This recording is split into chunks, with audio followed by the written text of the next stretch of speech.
this is honestly sorry. Hello, customers. Yes, welcome back to Reaction Thingies. No, but yes, it's Star Trek Beyond today. I came back from it a few hours ago. I had my tea and stuff and full. But yeah,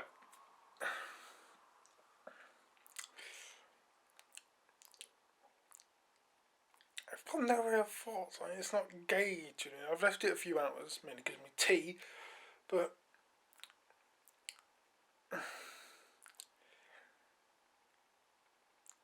personally, I think this felt the most like a Star Trek film to me, from what I understand of Star Trek. Because if you don't know, my favourite Star Trek is DS9. So you know now, but yeah. To me, it felt lacking in bits, but there were bits which I could see the Star Trek shining through. But most of all, it just felt lacking. These new ones don't really understand what Star Trek is to myself. Like, that's a question for another day. But yeah, overall, I thought of the entertaining film. I think the pacing was a bit odd. I'm not sure if it's because I was in the cinema or something, and because we were dark out, you don't have a real concept of time or something. But to me, the 2 hours went very quickly. So I'm not sure if that's because it was in the cinema or something, or just didn't have a watch with me, or my phone was obviously off because it's the cinema, and you're a bit of a dick if you have your phone on. But yeah.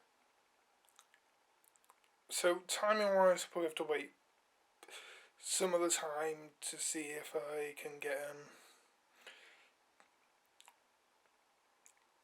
the timing correct. I don't know. But yeah, Idris Elba, he was the villain, the buddy guy, the big bad, Mr. Naughty. Yeah. Can't remember his character's name. He was there, right?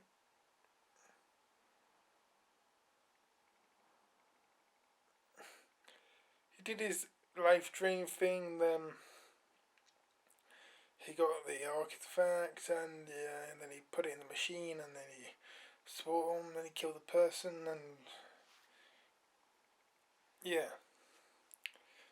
I mean, it's Idris Elba, so props to him. I think he, out of all the villains, I think he was one of the better ones. But at least he was better than that prima donna tween that we got in the first film. And, like, with Khan, a British actor, they did the better villains. I think he's one of the better villains of these new ones. Yeah, but, yeah. I like the idea of the little bee mobiles. I like those. That did seem like formidable when they kill the Enterprise. Like, even if, no matter what ship it is, no matter what version of the ship it is, it always makes my heart sink whenever we see one of the ships die in Star Trek, because the ship is a character as well. Like, whenever the ship dies, it makes your heart sink. It hurt me inside whenever I see a ship die. Like, when the original Enterprise blew up in Star Trek 3, they were like, when D went down in Generations, the original Defiant, and I'm not meaning that one in Enterprise, I mean the one in what's it called, DS9. Yeah, I mean the first version of the Defiant class, when that went down. When NX Enterprise was injured quite severely in this indie thing, which is the other thing I've got to talk about. I'll talk about that later. But yeah. Also, the new Enterprise can separate, like, sort of section from drive section, like the Enterprise D could, the Galaxy class. So yeah, I think that's quite interesting. I've always liked that moment in, like, the Encounter Farpoint, when it separates. Always liked that moment.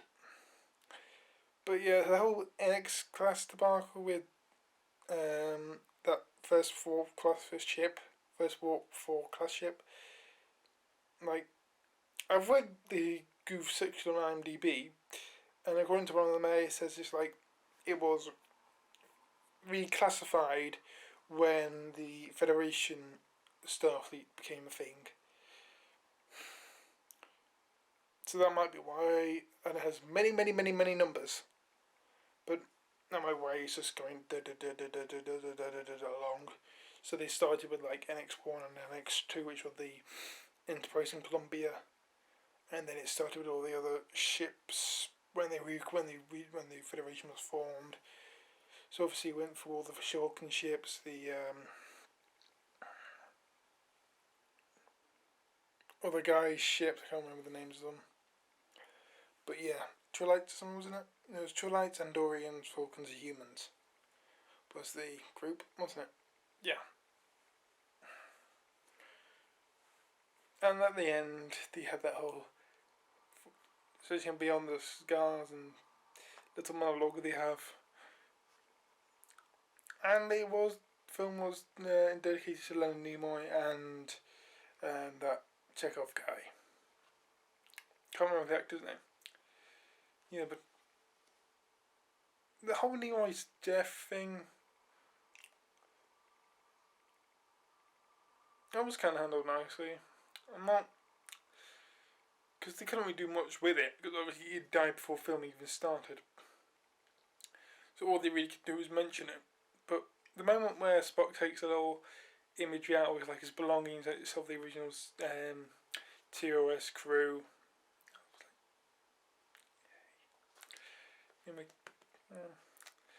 yeah, music wise, like soundtrack is. I've always liked these Abrams films. The soundtrack is quite good in all more ways. CGI is quite nice as well. It's always good. The whole Yorktown thing, quite interesting. Like I like a little lake river thing where you can see ships dock from above. I like that. I like that little bit of design. I've always liked that. I like that whenever I've seen video games or anything. When you can just see ship stocks and stuff from like windows and stuff, and to have it like in some sort of like you can just look to your left and or right and to see a ship dock. It's wonderful. I love that little bit of design. But the whole severe thing, like everyone's higgledy piggledy. I think it's sort of like their attempt at a Dyson sphere. This is from my understanding. And the fight at the end was sort of, they were definitely trying to go for whole 0G messy up gravity thing, which because obviously it was in a CG TV show format they couldn't really do because that shit is expensive. But yeah,